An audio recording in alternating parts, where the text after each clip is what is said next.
انسان زندگی میں جب جدوجہد کرتا ہے، کوشش کرتا ہے، وہ بہت سارے دنیاوی اسباب اختیار کرتا ہے۔ جتنی عقل اللہ نے دی ہوتی ہے اس عقل کا بھی وہ استعمال کرتا ہے، کوشش کرتا ہے کہ کچھ اچیو کر سکے زندگی میں، کچھ مقاصد کا حصول اسے میسر آئے۔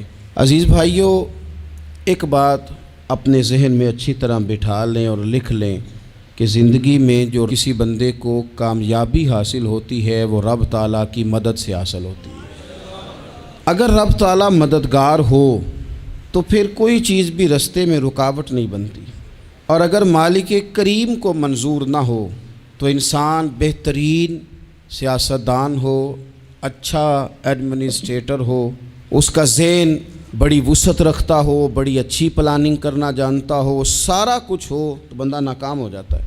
مسلمانوں کو جتنی کامیابیاں ملیں ان کا پس منظر صرف اتنا تھا کہ اللہ تبارک و تعالیٰ نے اپنے بندوں کی مدد فرمائی، اور اب تعالیٰ نے قرآن مجید میں اس حقیقت کا بیان کیا، فرمایا بل اللہ مولاکم، فرمایا بلکہ اللہ تمہارا مولا ہے، وَهُوَ خَيْرُ النَّاصِرِينَ، اور وہ بہترین مددگار ہے۔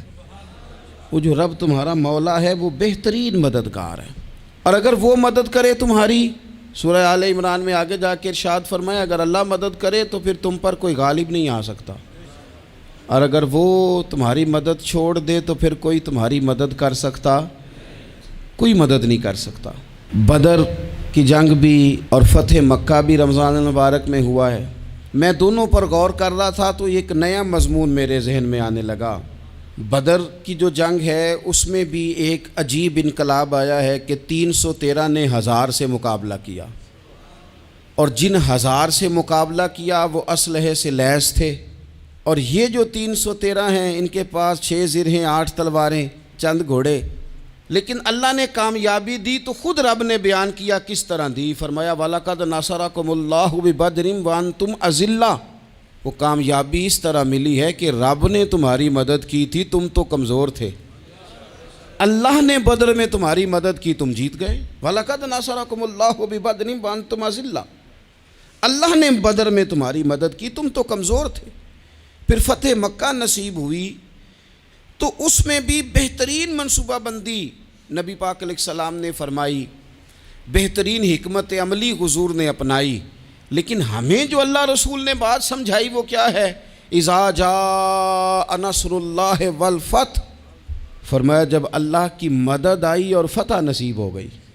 یہ اللہ نے مدد فرمائی تمہاری، یہاں بھی فتح مکہ بھی اللہ کی مدد سے، جنگ بدر بھی اللہ کی مدد سے۔ وہ جو مدد ہے اللہ تعالیٰ کی، جب وہ ہم یہ کرتے ہیں کہ ہم اپنی ساری زندگی سیاست کی نظر کر دیں۔ ہماری سیاست صرف ملک میں نہیں ہوتی، ہماری سیاست خاندان میں بھی ہوتی ہے، ہم گھر کے اندر بھی سیاست کرتے ہیں، ہم کسی خاص طریقے سے لوگوں کو اپنے پیچھے چلانا چاہتے ہیں، ہم ایک خاص اسلوب اختیار کرتے ہیں کہ لوگ ہمارے پیچھے چلیں۔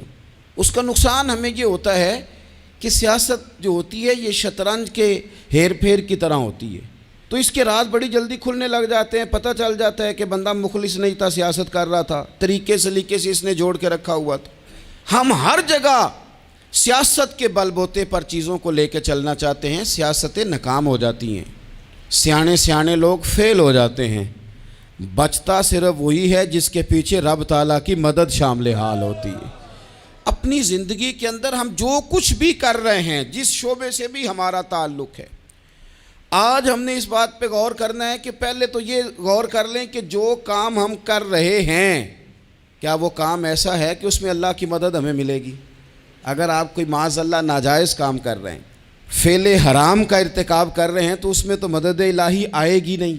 پہلے تو یہ دیکھیں جو کر رہے ہیں وہ کام مدد الہی والا ہے، اور اگر اللہ تعالیٰ کی مدد والا وہ کام ہے پھر اس پر غور کریں کہ کیا ہم نے مالک سے مدد کا سوال کیا ہے، ہمیں مدد میسر آ رہی ہے۔ وہ میں نے بزرگوں سے ایک بات سنی تھی، وہ بڑی یاد رہ گئی۔ وہ فرمایا کرتے تھے قابلیت بھی بڑی چیز ہے لیکن قبولیت سب سے بڑی چیز ہے۔ قابل ہونا بھی بڑی بات ہے لیکن زیادہ بڑی بات یہ ہے کہ اس کی بارگاہ میں قبول بھی ہے کہ نہیں۔ اپنی زندگی میں اللہ کی مدد کی طرف بڑھیں، مالک کی مدد کا حصول اختیار کرنے کی کوشش کریں، اللہ کے ساتھ اپنے آپ کو جوڑیں۔ اگر اللہ کی مدد نصیب ہو، یہ جو ہم جتنا ڈرتے رہتے ہیں، سہمے رہتے ہیں، پریشان رہتے ہیں کوئی کیا کر دے گا، ہمارے ہاں نا ہر شعبے میں معاذ اللہ ایک مافیا ہے، الا ماشاء اللہ۔ وہ مافیا کہتا ہے میرے ساتھ ملو گے تو میں چلنے دوں گا، ورنہ میں نہیں چلنے دوں گا، مارکیٹ میں آ ہی نہیں سکتا فلانا بندہ، چونکہ یہاں ہمارا قبضہ ہے۔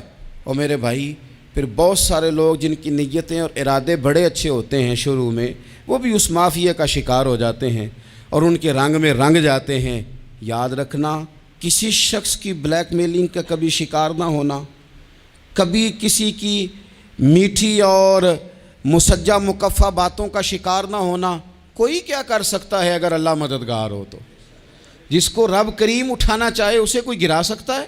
ہم یہ ڈرے ڈرے سہمے پریشان فیصلہ کرنے کی طاقت نہیں، مجھے چلنا چاہیے کہ نہیں، اٹھنا چاہیے کہ نہیں، کرنا چاہیے، اٹھ باندھ کمر کیوں ڈرتا ہے؟ پھر دیکھ خدا کیا کرتا ہے۔ حضرت عبداللہ ابن عباس فرماتے ہیں میرے نبی پاک علیہ السلام نے میری تربیت فرمائی، حضور نے میری تربیت فرمائی، اور محبوب پاک علیہ السلام نے فرمایا عبداللہ یاد رکھنا، یہ نوجوان دوست میری بات لکھ لیں، پریشان لوگ میری بات لکھ لیں، جن کے پاس قوت فیصلہ نہیں وہ اس بات کو لکھ لیں۔